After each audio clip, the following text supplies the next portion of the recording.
Assalamu alaikum wa rahmatullahi wa barakatuhu. How are you, my dear students? Now today I have chapter 7 and 8 combined, natural divisions and rivers. Now this map here shows us the natural divisions of India, and here we have rivers flowing in India. Okay. Now firstly, natural divisions in India. India is divided in 6 main divisions. Okay. It has 6 different types of regions. Now here in the north we have the Himalayan mountain range. Now what does it mean, Himalayan mountain range? There are ranges of mountain here. Now there are 3 ranges of mountain. Now range means what? It lies in one line. This is one line of mountain range. Then we have another line of mountain range, and we have one more. So like this we have 3 ranges.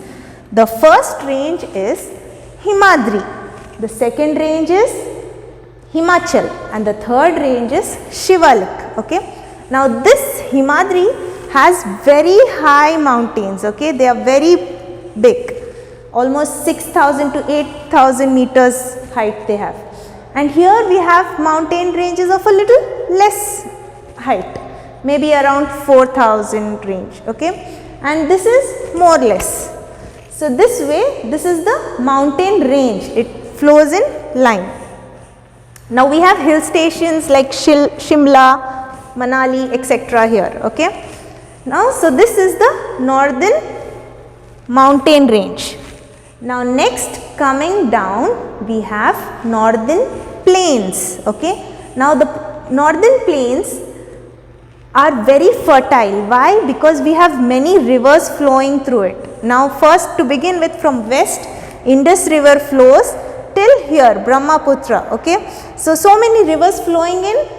Now what happens when the rivers flow? They bring minerals, and they make the soil very fertile, and we have very nice agriculture grown here. Okay. So it is called the food bowl of India. Okay.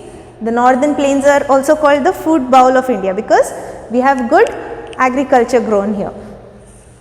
Then now we have done with 2, the mountain range and the northern plain.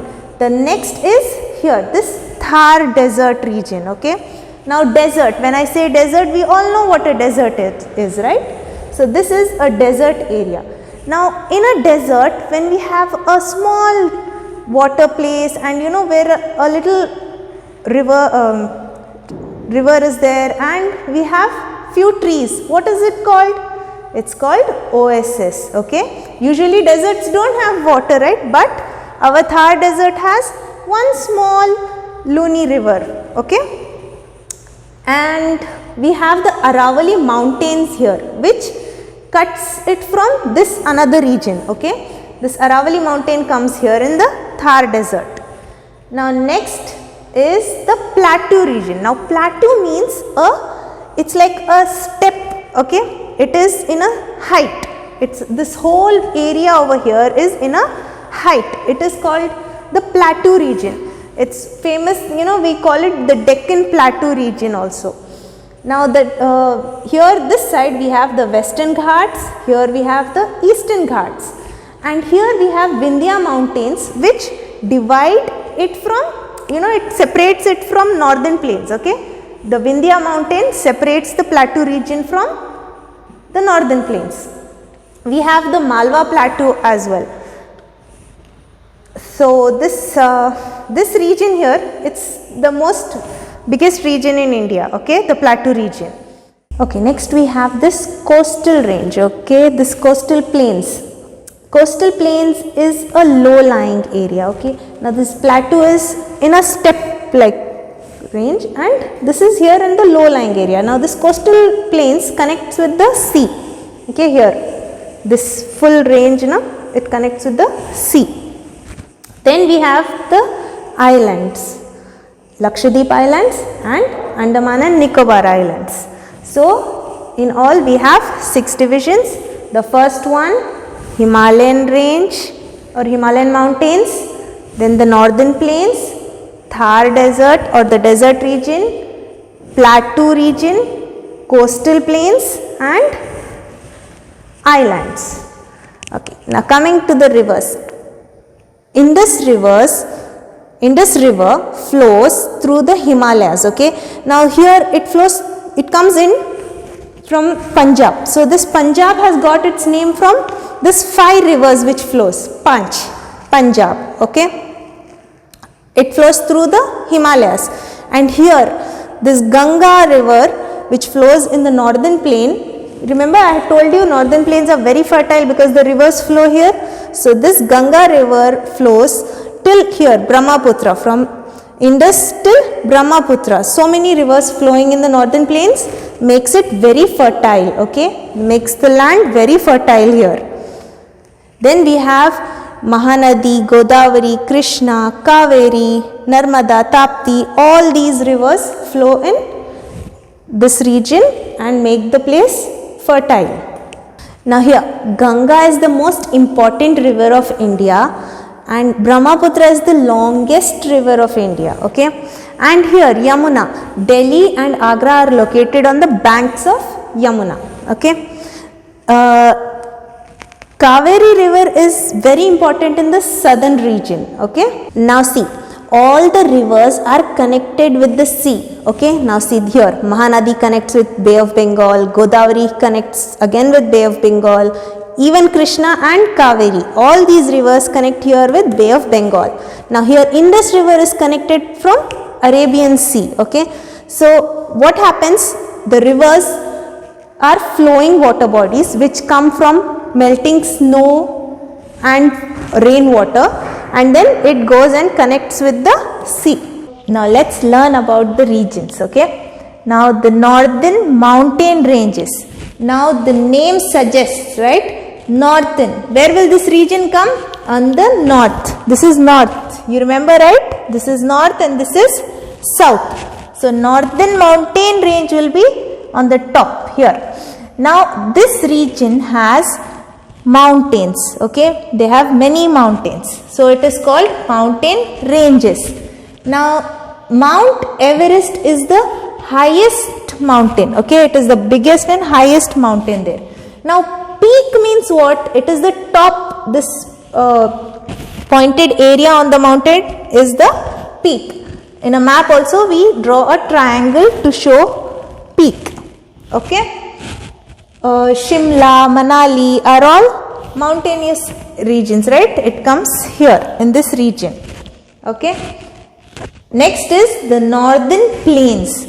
Now plains means this is again in the north, but this is plain area, okay. It is like full, you can see grasses over here. So it is this green grass plain land, okay. It is not mountain, there is no mountain here, it is plain land. Now what happens in this land is Indus river, Yamuna, Ganga, Gomti, Brahmaputra are all rivers flow here, okay. Now when the rivers flow, they bring lot of mineral and they make the land very nice and fertile. Now when the land is very fertile, agriculture is grown very well, right. So this northern plain is also called the food bowl of India, okay, because we have nice land here and nice agriculture grown here. That is about the northern plain.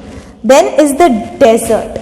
Now desert, when I say desert, it is clear that this place has only sand and cactus like plants, camels, etc. Okay. So it is desert. This is Rajasthan. Okay. Rajasthan has the Thar desert. Okay. It is full of, it is very hot and sandy area it is. Okay. It only has sand area over here. Now this is all green grass, right? Now this is all sand over here, and here we have the mountains. Now this region here, this region is called the coastal plains. Now coastal plain means it is near the river, near the sea. Okay, it comes near the sea. Have you seen Malpe? If you have been to Malpe, you can see the sea, right? So it is this region here, coastal region. Okay. Now this is called, this here on the north, but this is the northern part of coastal region. So it is called the Konkan port.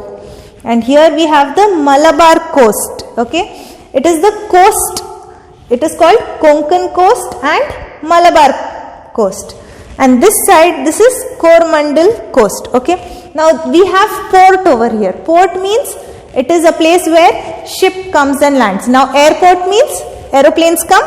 Here this port means ship comes. Okay, we have trading done from there. Then we have the plateau region. Okay, now plateau region is interesting. Now see, coastal region is low lying area. Okay, it is down. This is in a height. Okay, now we have here the Western Ghat and here we have the Eastern Ghat. Now Western Ghat has Agumbe Ghat.